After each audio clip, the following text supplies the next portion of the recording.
The wheel of time turns, and ages come and pass, leaving memories that become legend. Legend fades to myth, and even myth is long forgotten when the age that gave it birth comes again. In one age, called the third age by some, an age yet to come, an age long past, a wind rose in the mountains of mist. The wind was not the beginning. There are neither beginnings nor endings to the turning of the wheel of time, but it was a beginning. It is time. Welcome back to my channel, friends. It is time for me to finally read book 14 of the Wheel of Time, A Memory of Light.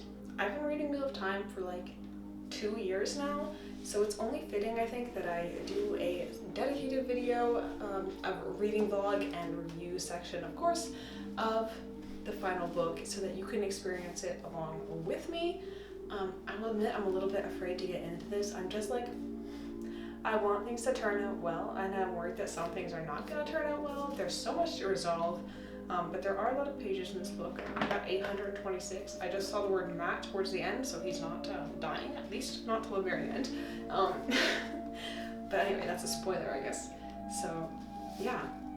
I don't really have too much I want to say at the beginning. I think we're just going to go ahead and jump into it. Should I make predictions? I don't think I want to make predictions. I think I just want to go into this with no expectations so that they can't be shattered. But yeah, I'm predicting that things will turn out all right, because I feel like for them not to would be an enormous letdown for all the people who spent hours and hours reading the 13 books previous to this. But yeah, like I said, I'm a bit nervous to get into this, but I don't want to waste your time talking about nothing, so let's go ahead and jump straight into this book. Alright friends, welcome back to a little bit of a reading update on Memory of Light. So I was initially gonna like tag back in with you guys after I read the prologue and we could like get started on chapter 1 together, but I got a bit carried away and then I was reading it on my lunch breaks at work today, so I'm now at page like 102 or something, which is chapter 4.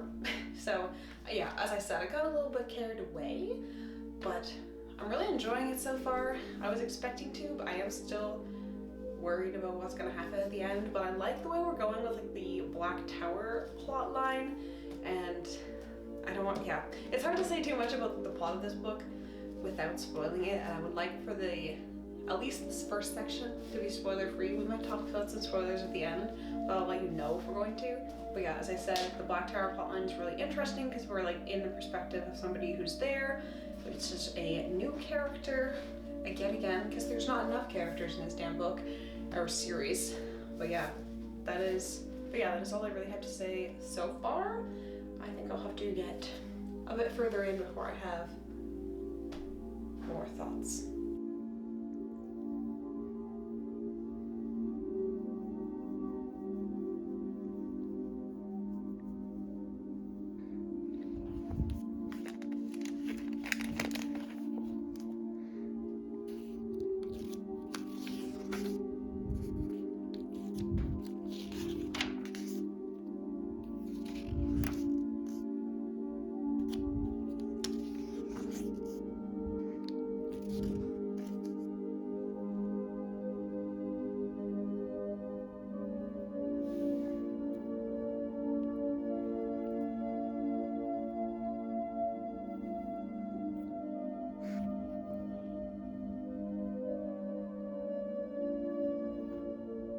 So I've been doing a pretty bad job of logging my reading experience for this.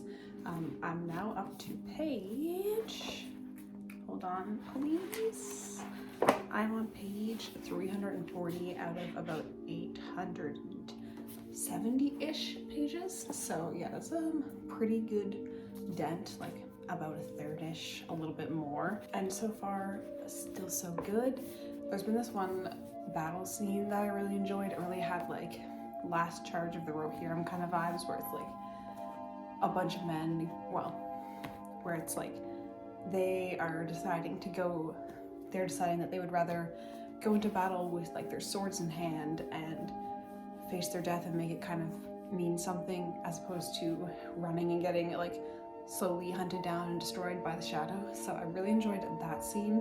And then there's also the thing with the Black Tower that's going on that is being kind of resolved. Well, I don't know if it's like resolved, but there's been events happening there that I've really enjoyed, because a lot of like the Black Tower stuff has been kind of like, oh, things aren't maybe going so well. And yeah, I don't want to say too many spoilers, but I like kind of where they're going with that. And then right now I'm in the middle of a scene with the Seanchan, and again, I'm trying not to say too many spoilery things, but I think that we might potentially get a little bit of a resolution, at least like a temporary one there, which would be good, because I hate the it's like a scene in the last one, book 13, Towers of Midnight, where Avienda, I don't know how you say her name, Avienda, I don't know, sort of like sees a future, and it's not a positive good one, and I'm really hoping that we don't leave the series with that future going to happen at the end of this, because I just think that would be not a very good ending. So it seems like we might be making some steps towards that not happening, which would be good. But yeah, it is like 9:30 or something, and the only other plan I have today is to do my long run. So yeah, other than that, I'm gonna try and make a bunch of progress on this book, and I will try to be better about actually vlogging it. So yeah, let's do some reading.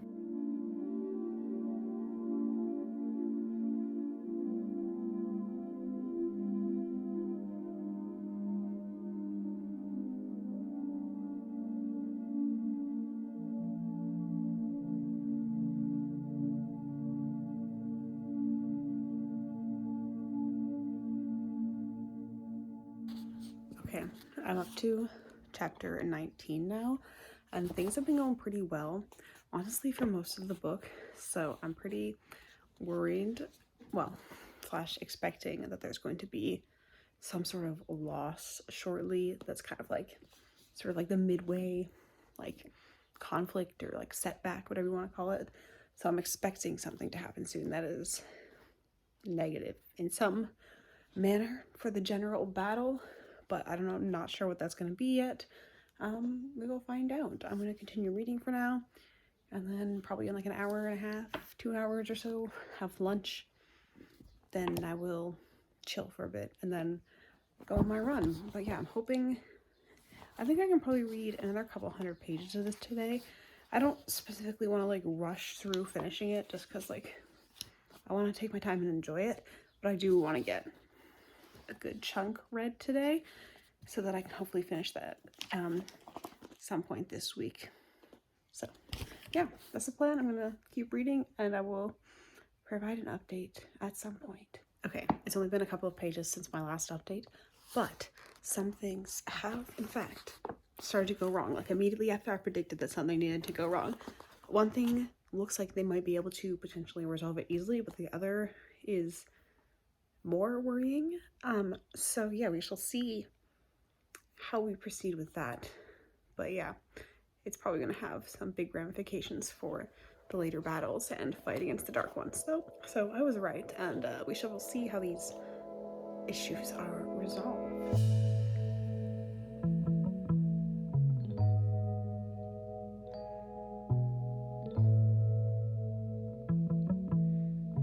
Alright, it is now the next day. So yesterday I managed to read about pretty much dead on 200 pages, which is decent. And then now, today so far, I've read 20 pages with like my breakfast and stuff. And as I was talking about, things have started to go a little bit more poorly for our gang, which is kind of what I expected to happen. Obviously the Kings can't go perfectly the whole book. That would just not be very interesting. Gemma's rolling around. Gemma. But there's been like a further development of bad things happening where each of the armies is like compromised a bit in a way, and most of them, the cat is rolling around so much, have like figured out this compromisation, but they're kind of like almost like stuck in like the battles that have been happening, that they've been got stuck into the way that they have because of how things have been compromised. So it will be interesting to see how they manage to get out of these situations. If they do, I presume that they probably will to some extent, but probably not without heavy losses. So yeah, I'm expecting to see how some of those things start to get resolved. And yeah, we have some people working together now that are really not getting along. So we'll see how that plan plays out. But yeah, we have about 400 pages, just under 400 pages to go. I don't have any big plans today. I did my long run yesterday, so I don't have to do that today. And it's a bit of a gray, rainy day, which is a perfect day for sitting inside and reading. I'm not guaranteeing that I'm going to finish this book today. In fact, I probably won't. I'm trying not to rush it, but it is kind of one of those books that is drawing me in. So we shall see how far we get. I'm not specifically trying to finish it, but I have a lot of time on my hands today, so I might. We shall see. I will update you when I have something new to say. Boop.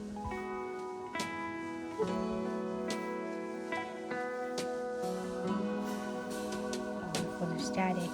You're full of static.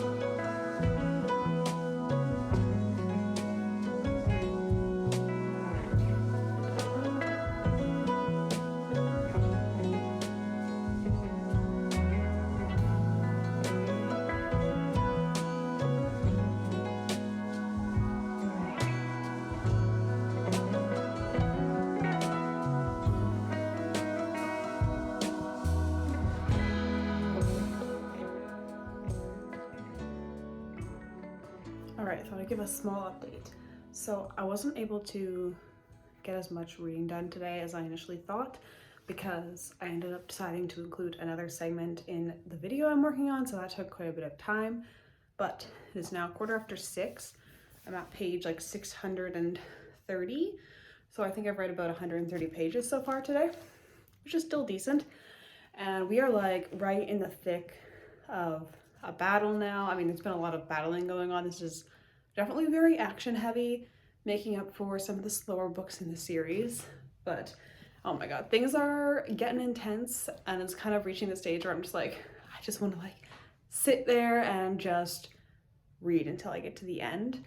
However, it is time for me to make dinner, so I'm gonna do that, then eat it. And I'm not sure if I'm going to be reading after dinner or hanging out with my partner. We shall see. I might be reading just because I'm like, oh my god, I need to read it. But yeah, that is the current update.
Alright gang, it is the next day, and yesterday I made it very nearly to the end of Memory of Light. I have about 50 pages remaining, and yesterday this book put me through it. It took my heart out and stomped on it, and I tried to get some clips of my live reaction, but I was actually in tears at one point. Characters started dying, okay, and a first character that died, I was like, okay, I mean, this like sucks, but like it feels right to me that this character dies. Like it works for me, works for the story. I like it, it's good. Okay, I'm happy about that. I mean, like, happy is maybe not the word, but like, I don't know, you know what I mean. And then a couple other characters died, and I was like, okay, we're going there. Like, we are gonna be killing people off. And then another character like almost dies, but they make it, and it's like, oh, we gotta like watch out because characters are not safe. And then this book had the nerve to kill off this character, and I don't want to say like too much and spoil it because it's like a huge moment, but oh my god, honestly, I don't even know what to say. It was an amazing moment, like, for the character and for the story, but I was just like, I was reading and I was like, oh no, they're gonna kill this character. So I started recording, and then they did kill the character, and I cried. And then another character almost died, and now I think a large portion of the army's fighting is probably gonna come to a conclusion soon, or a large portion is over, and the main thing left, I think, is Rand sort of finishing up his battle with the Dark One. I don't know how that's gonna go. I don't know if Rand's gonna make it. This book's apparently taking no prisoners, so I don't know. But I have a bit over an hour until I have to go to work, and I'm hoping I can finish the last 50 odd pages in that time. I have both of my cats here with me for emotional support because I feel like I might cry again. But yeah, let's just go ahead and get into it so that I have time to finish this. There's emotional support weasel number 1, and there's number 2. Gemma. Okay, I don't know how useful that one's gonna be. Oh, she's come over. Yes. Who's a good girl?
Okay, so I was initially planning on recording a clip like right as soon as I finished Memory of Light, which, by the way, I finished Memory of Light, but I finished it like right as I was like going out the door to go to work. But I have a few minutes now that I can talk. So, I both have a lot of thoughts, and also I just feel like I'm maybe not at the point where I can formulate those thoughts just yet. I feel a little bit, I don't know, it's like, on one hand it's kind of like bittersweet because like I've been reading this series for a long time now, and so it's like a triumph to have finished it, but also like sad that it's like over. And I also just kind of feel like I'm like floating. This is kind of like a weird thing to say, but I feel like my brain is still in like We Live Time mode, and it's not like connecting to the fact that I'm actually like wandering around in the real world now doing like normal things. Like it's just like, nah, I just want to be in, I don't know, Wheel of Time reading. I'm not doing a very good job explaining what I'm feeling right now, but yeah, I finished Memory of Light.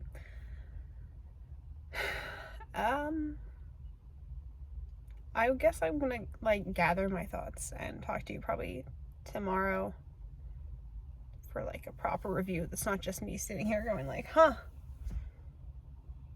I don't know what to say. So yeah, I will update you tomorrow for the review section of this video. Alright friends, welcome finally to the review portion for A Memory of Light. If you're still here, thank you for sticking with me throughout this video. And yeah, let's go ahead and jump straight into the review without wasting too much of your time. I'm going to be looking at my notes on my phone because I kind of have a lot and I just want to make sure I say the things that I want to say.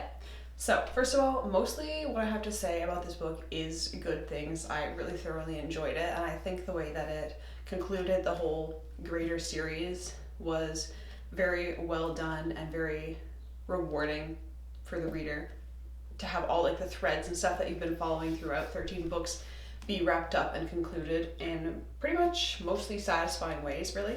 I just think this represents a really amazing payoff for all the work that you put into reading the whole series, so that was very satisfying. Now most of the book is a battle on some front, so if you're not big on action, just know that for most of the like 800 pages of this book, it's action on some level. But I think everything that we do in like politics and non-action-y stuff in the other 13 books really earns this book the right to be as action heavy as it is, because it kind of needs to be for like the scale and scope of the battle, of like the last battle that we've been building up to for so long. For it to make sense, it has to be huge and it has to take time. And so I think it makes sense that this whole book is pretty much like the last battle. Like this is, yeah, I would say that this whole book is just essentially the last battle. It does kind of start in the previous book, but mostly I would say that these 800 pages are the last battle, which, as I said, considering how much time we spend getting here and all the elements that come together for the last battle to happen, I think that it, you know, deserves to be so long and needs to be so long in order for it to match up to like the scope that it has been like it's, as you go through the series, you're like, well, this last battle thing is going to be huge, it's going to be world-changing, world-shattering, and it is. It is long, though. Personally, I felt that the way that the battles were done, and like there's multiple battles within this, like there's like, at the beginning we have 4 fronts of battle, so we're kind of jumping around through different battles and different camps, and personally I felt pretty much all of them were masterfully done.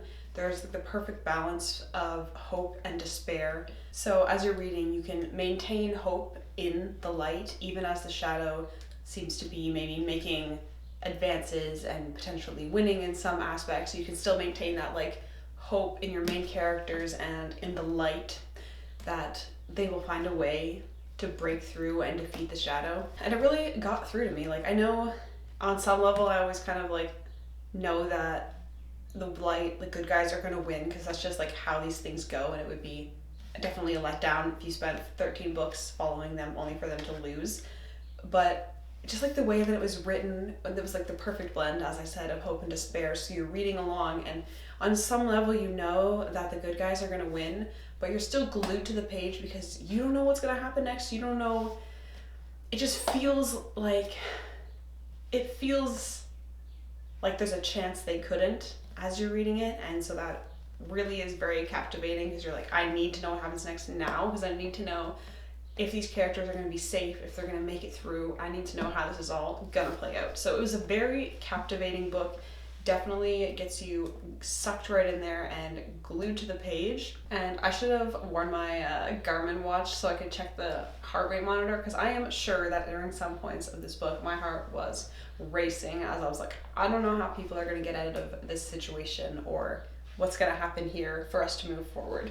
The one thing that I will say is that the physical like battle of the troops is honestly kind of more interesting and more like climactic than Rand's battle with the Dark One.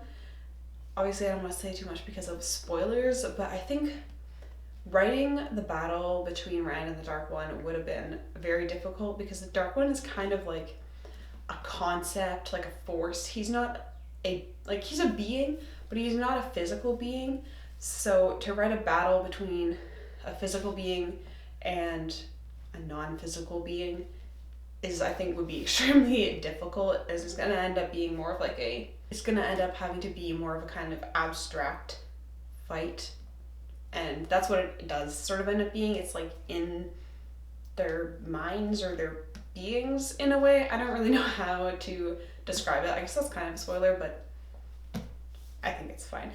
And yeah, I just think the nature of that is less dramatic potentially than a physical battle between large amounts of troops. And yeah, I don't think it's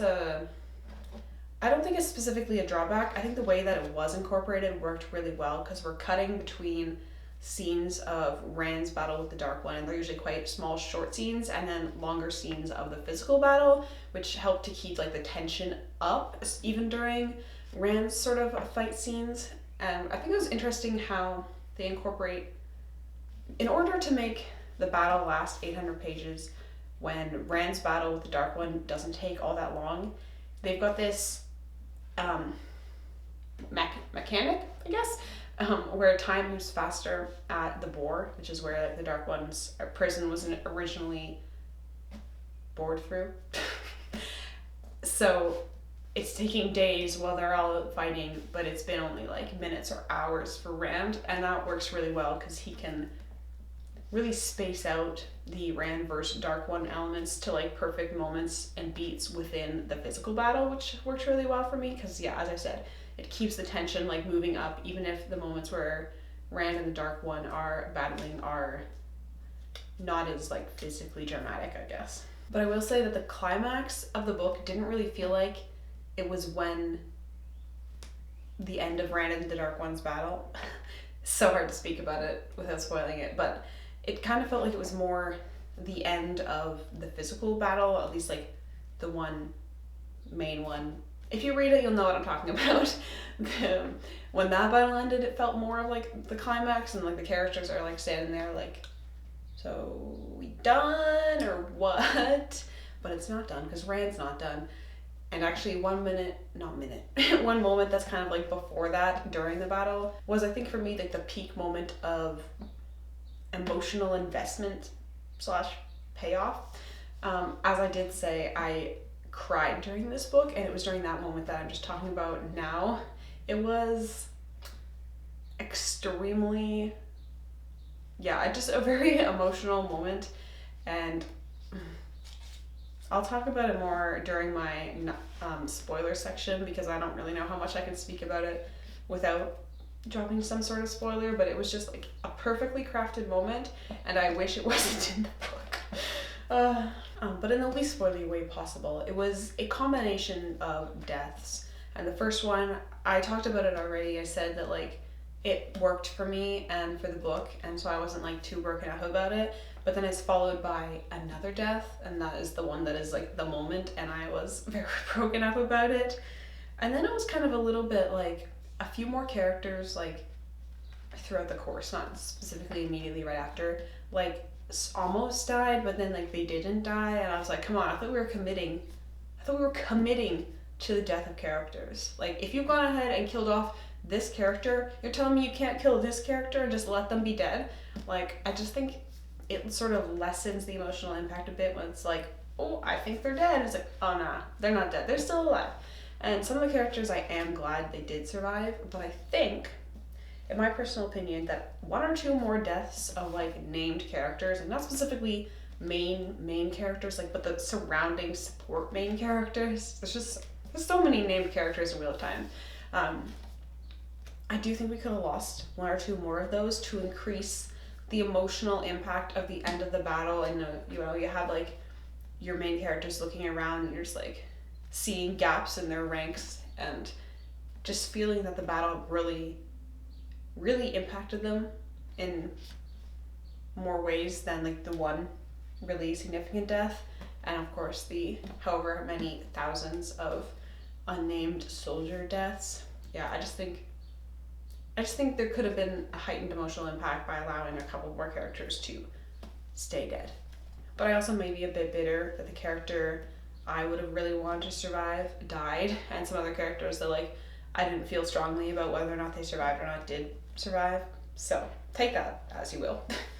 In terms of character though, I really like how each character kind of completed their arc within the series and became like the best versions of themselves for the situation.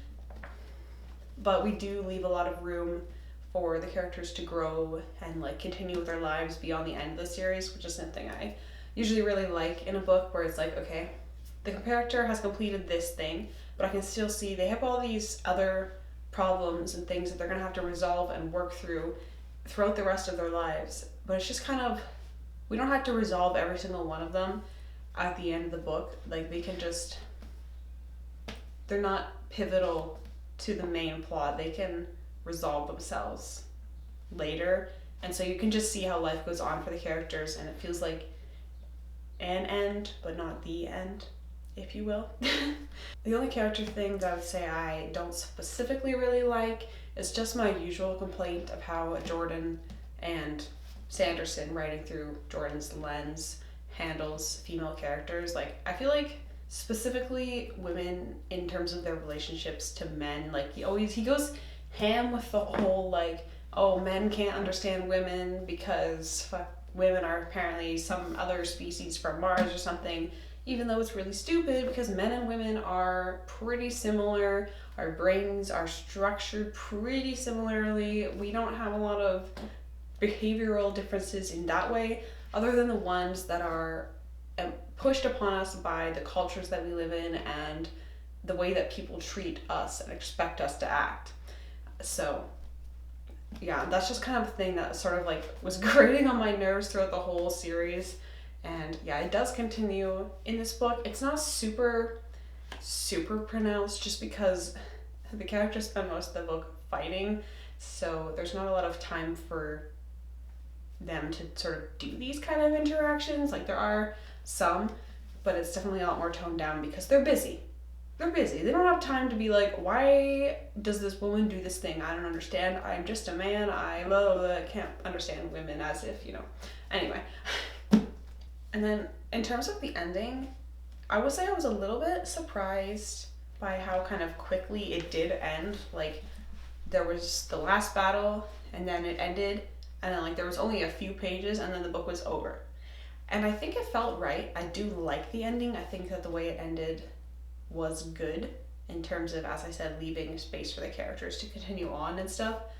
But it's just like I was kind of expecting the last battle section to go on for longer, just because Jordan has always kind of gone on for a long time about things, and I don't know if that was like a Sanderson influence to wrap it up really quickly after, or if that was always the plan, was to sort of leave some elements a little bit hanging. But yeah, I was a little bit surprised about that, but I think that it was for the best. I think we might have got a little bit like bored if it had gone on beyond what was necessary.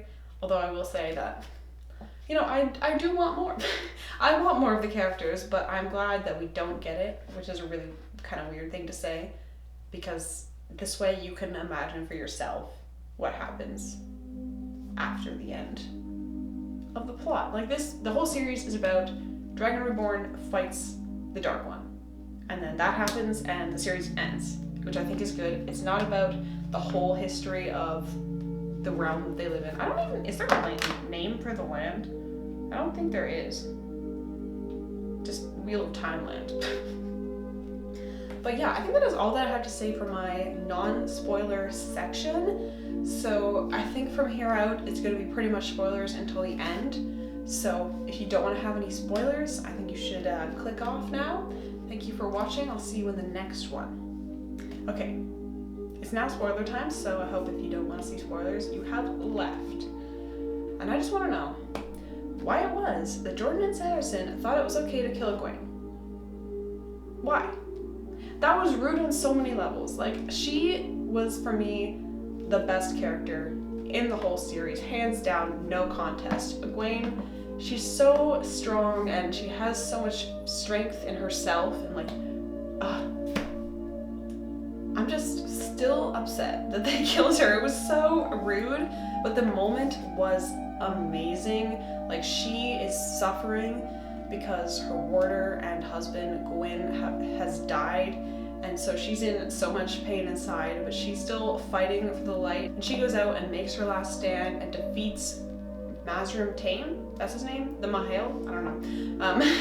And kills almost all of the enemy channelers in this one brilliant move, and is seen as incredibly emotional and impactful, and I just... yeah, I cried. She was my favorite character, as I said, by far, and I just... It was an amazing moment, but it hurt, and I really wish I wanted her to survive. Oh, but I feel like I've banged on about that quite a bit already. So the other thing in terms of spoilers that I kind of want to talk about is the end, where I think it was really, honestly, I think it was well done how they aligned all the little prophecy elements to let Rand survive and make it to the last battle, while having met each of these prophecies in some way. Like, it's kind of like similar to me to the way that the Aes Sedai can't lie, but they work their way around telling the truth by speaking creatively. That's kind of how it feels like how Rand kind of got around some of the prophecy elements. Like, there's like Olivia, who was supposed to help him die, but it really just translates to help him escape after faking his own death. Well, faking his own death, his body dies, but I don't really care. Here's what I don't understand. So he's fighting Moradin in the Boar, and then when he defeats the Dark One, somehow they switch bodies. I don't really get it. I don't really know why specifically that happens, but I think it is a good thing for the story, because like Rand's body dies, but he survives, and it's like the Dragon Reborn does die, but Rand survives. So him as himself, as the Dragon Reborn, in his Rand body with all his powers, like with channeling and all that stuff, is gone, and he lives on in the body of Moradin to go on, and now he's free. He's not the Dragon Reborn anymore. He doesn't owe himself to the people anymore, and he's allowed to just go and be Rand and be himself and enjoy the fact that he's alive for the first time since like the first book, which is nice. I'm glad that Rand got that, and I think it wraps everything up nicely, and while still allowing Rand to survive, you know? I think if he had died, it would have made sense and been good, but I think that this is better, you know?